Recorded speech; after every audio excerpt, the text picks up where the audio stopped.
Hello, everybody. Welcome back to the Wine with Jimmy channel. Thank you so much for stopping by.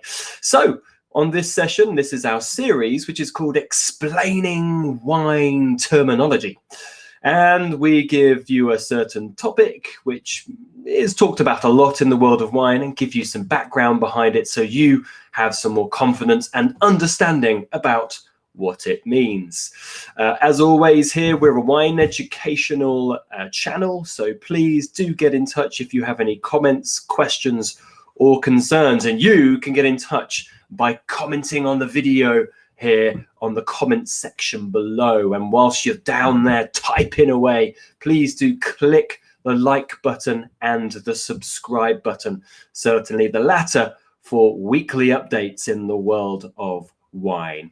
Okay, so social media you'll find at the bottom of every slide as well, and please do go across to my e-learning portal if you are getting into wine studies. There you'll find a huge wealth of information to help you with your wine studies. So please have a look at that. That's over at winewithjimmy.com. Okay, so the world of oxidized wine or oxidation. So as always, with a lot of these topics, there's a bit of a crossover. So what we're talking about here is when maybe somebody will say something, oh, this wine is oxidized. Maybe you're with friends at a restaurant and there's a bit of a know-it-all and they've smelt the wine and they said, this is oxidized. So what does that mean? What do we mean by that? How can you detect it? What does it do to the wine? And of course, how is it created? So, so that's what we mean by when a wine is oxidized. So we're going to talk about the process of oxidation. And we will actually talk about it in both of its positive and negative forms, because oxidation is something which is mightily important in the world of wine and winemaking, but excessive amounts is what causes the fault. So that's what we must sort of talk about just quickly here. So I've put a big exclamation mark here just to grab your attention. So it's important to note that there is differences between oxidation as a fault, and that's excessive oxidation, really throughout the wine's journey from being made all the way up to consumption. And then there, of course, is positive or what we call controlled oxidation. And that is when we are utilizing oxygen in the winemaking process, in things like the bottling process, and also in the aging process of the wine for positive quality benefits. Okay, so to begin with, we're going to talk about really oxidation as a fault, and then I'll talk a little bit about the oxidation as positive notes as well. Okay, so here we go to begin with. So in fact, the first thing we're going to mention here is around positive and controlled oxidation. So this is the positive side. We are not going to be talking here about oxidation as a fault, because really when it gets to that level of being a fault, it's gone too far. It hasn't been managed well enough. So that's what I'm going through here on this slide, as you can see. So I will go through talking about how winemakers work with oxygen in terms of their crushing to the must, pressing the must, and fermenting and working with yeast that requires oxygen, all these kind of things. So I'll talk about that, maturation options as well, bottling options, and then when it gets to the consumer, service and storage options as well. So let's talk a little bit about winemaking side first of all. Okay, so some options in terms of the positive introduction of oxygen in winemaking. So white winemakers looking to make very fruity and bright wines may decide to work what's called reductively. So if they are looking to make a lovely, fresh, bright, fruity wine, they may decide to work reductively, meaning anaerobically, without the oxygen present. So trying to protect the must and the wine as much as possible from oxygen. They'll aim in this process of avoiding oxygen, they'll also aim to press very gently and they'll avoid extraction from things like the skin. So they wouldn't like much extended contact between the solid, which is your skins, your pips, and the juice. So that will be often separated rather quickly. Also, quite judicious amounts of sulfur dioxide will be used in order to protect the wine and the must. And at the must stage, so the winemaking stage, it is added at crushing to deactivate the enzyme that oxidizes the phenols, which are the phenols, the phenols, which are found in wine, and also what browns the must. So it's stopping any of this happening. So it's really stopping the oxygen from acting on the wine, oxidizing the must at this point. They'll also, during this process, really they'll be keeping the must as protected as possible from oxygen by the use of inert gases and inert methods. And that really is to create a really very bright, aromatic, fresh product. Okay. However, not all wines are aimed that way. The alternative winemaking method at this step, and this is at the must stage, is that you can use a process which is called hyperoxidation. Okay, and that's actually what's going on in this picture in the background. So the must, when it's been pressed, the must will turn a brown color, as you can quite clearly see here, not being protected from oxygen. It's actually in contact from it. And that must turns a brown color. Now, the brown phenolics will start to precipitate out. And that means that they drop out and you end up with a clear must. Before this, it's actually rather worrying as a winemaker, because if you are aiming to make a nice clear product at the end of the day, but at this early stage it's browning, then of course that could be, if you're not that well sort of informed about this process, that would be rather worrying. But it does precipitate out. And the thought behind this is that after fermentation is complete, after this step, so after you've crushed it, it's oxidized and the browning has precipitated out and you ferment, the wine after that is much less susceptible to chemical oxidation and browning. So that is throughout the wine's life after this point. So that means that it has more stability and protection later on down the line, whereas wines that have been fully sheltered from all of this, like reductively made wines, as I mentioned before, will not be very good when exposed to oxygen down the line, maybe through bottling, storage, or service. One issue, though, because it sounds, of course, brilliant, right? Absolutely sounds brilliant to do this method rather than reductive. Well, the issue here is that it can potentially damage or remove many other flavor molecules.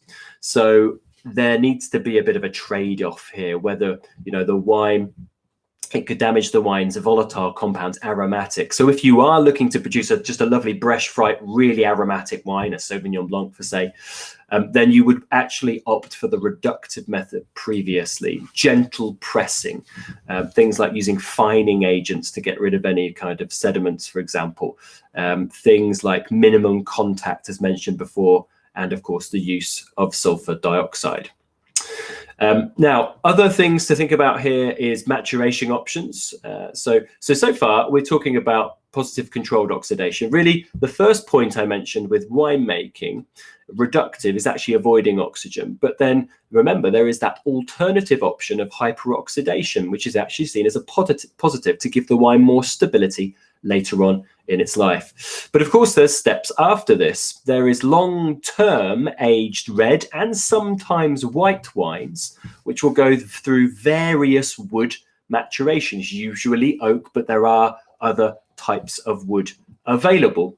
There is also controlled oxidation through various bottle closures and bottle aging on top of that. So of course, we have things like the age-old traditional closure of cork, which allows very minor, but some oxidation. We then have screw caps, plastic corks, glass closures, etc. All of them have even less, more minor oxidative impact, but they still will. So there, of course, is a list of things here in terms of the closure, which can give controlled oxidation. And then, of course, layering it down in a cellar for long periods of time will allow that very slow ingress of oxygen to mature that bottle. And then, of course, all the way up to storage and service. So preparing the wine for consumption. So you are looking, of course, at serving it, maybe opening it and decanting it, which is a form of controlled oxidation, if done correctly. And then, of course, further storage from that point onwards, various amount of bottle closures, things like vacuums, gas sprays like argon, nitrogen combination sprays that are sprayed into the bottle to protect it. That's more about sort of bottle closures on that one. Okay, so that's the first thing. I just want to mention that oxygen, of course, is mightily important in terms of the process here of a lot of wines. In fact, all wines will need oxygen. The yeast will need it. In fact, makes yeast stronger to really protect itself against the rising alcohols of the fermentation. So, it's not always just avoided. Oxygen is very much a part of the winemaking process. But, of course, excessive oxygen is when we have oxidation as a fault. Okay, so let's talk through this. Now, as a fault, this is the loss of freshness and quality when a wine comes into contact with oxygen found in the air. Now, this is going to be the result of excessive exposure, either at the winemaking process. So I've just talked about positive ways of using oxygen, but potentially there could be over oxidation at this point. Maybe it's a very old wine cellar and quality control is not necessarily top of the game, and that may be an issue there with oxidation. But this tends to be quite rare today, certainly with modernization and technology in industry to protect a lot of wines being made. But the very common method really is once it's in bottle, and or another container, whatever it may be found in, for instance. Those concepts of bottling and other containers could be due to faulty bottling, could be poor quality corks or plastic closures, or remember, quite simply, keeping the wine too long if it isn't destined for long aging. And that means you'll get a wine, of course, which is going to lose its younger, youthful appeal, its aromatic appeal, if it is left too long to age.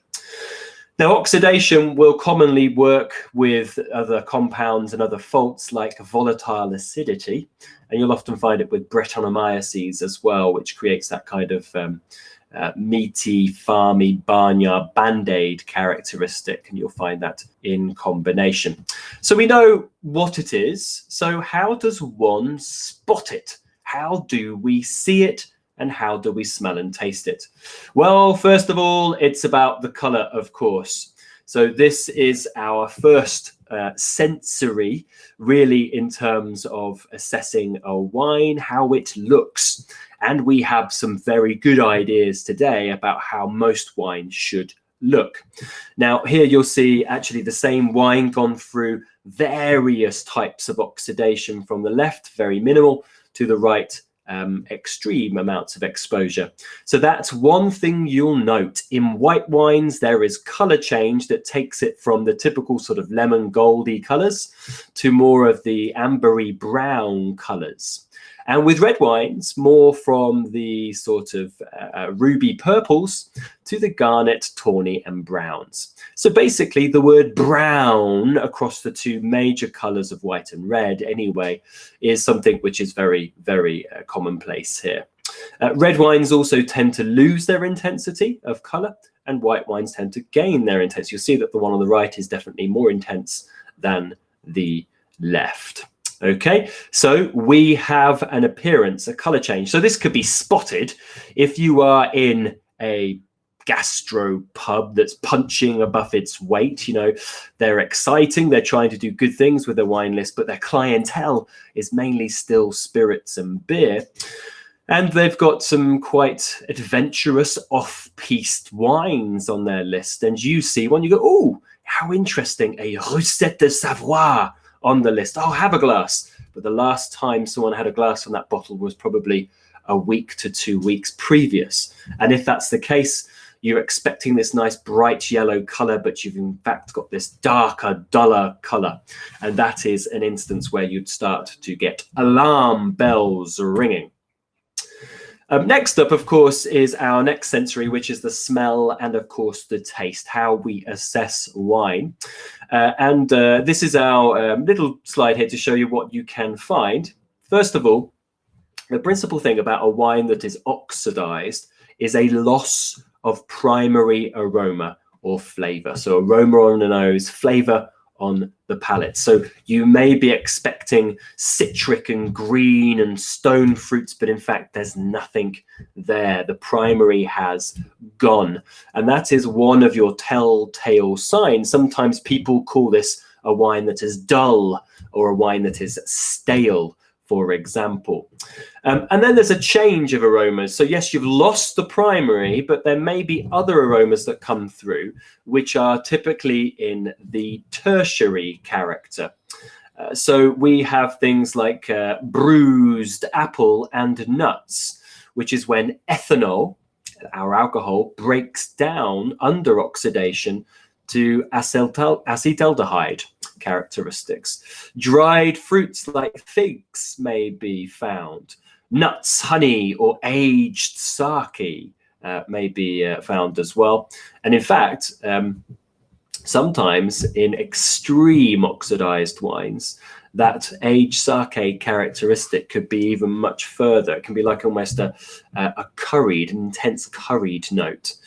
Dried roses in the background of this picture is another one, or hay, dried parsley, or dried flowers as well. So a number of these notes. Now, some of them sound relatively attractive, but when the wine doesn't have a balance with its primary or freshness and it's kind of quite dull and it has this kind of bruised character, nutty character, sometimes these compounds can be quite attractive, but it needs to be in balance with the rest of the wine, and often it isn't, and that's what creates, of course, the major fault. Okay, so as mentioned earlier as well, there's another way of identifying it, and that will be in the sense that it's often found with volatile acids. So you may have the oxidized notes that are up here on this slide with a vinegar characteristic, for instance, as well, which is quite typical. Okay, so there is a little bit of terminology on the oxidized wines through the process of oxidation, and remembering I went through the positive aspects and, of course, oxidation as a fault. So now if you are in a restaurant or you are in a bar or maybe you're at home, who knows, and you do experience this changing of color and these different mature characteristics with a loss of primary, then you know you have an oxidized wine. One thing I just do want to mention before I go through this slide is that there are purposely oxidized wine styles in the world. There's many of them, in fact, things like sherries, olorosos, palocortados, amontillados, things like tawny ports, for instance. And there are other styles like vin jaune and a lot of Jura wines in eastern France. So the list could go on. So sometimes these wines are actually quite desired with heavy amounts of oxidation, typically with a lot of fortification, but not always. If you have enjoyed this video and you are potentially studying for your wine exams like WSET, then make sure you make the little journey, the pilgrimage across to www.winewithjimmy.com to my e-learning portal, where you'll find a huge wealth of information to help you with your wine studies, to give you the confidence in understanding and mastering certain topics so you can absolutely knock your examination out of the park.